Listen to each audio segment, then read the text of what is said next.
Fruit dessert बनविण्यासाठी मी 1 cup साबुदाणा रात्रभर पाण्यामध्ये भिजू घातलेला आहे आणि आता तो अर्धा कप पाणी टाकून शिजवून घेत आहे।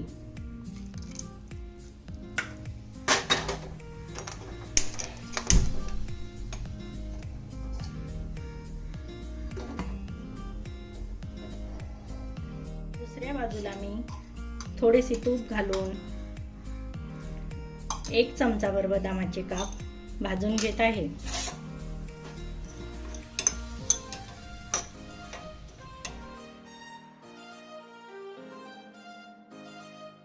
शिजवलेला साबुदाणा थंड झालेला आहे। आता यामध्ये मी 1 कप गोड घट्ट दही टाकून घेते। त्यानंतर त्यामध्ये मी 1 सफरचंदाचे तुकडे, 1 कापलेली केळी,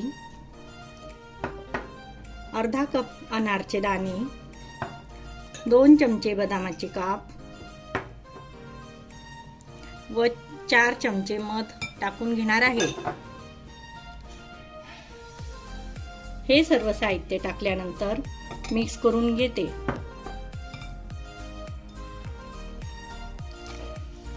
तर आपले फ्रूट डेझर्ट तयार झालेले आहे। ही रेसिपी आपण उपवासाला सुद्धा तयार करू शकता।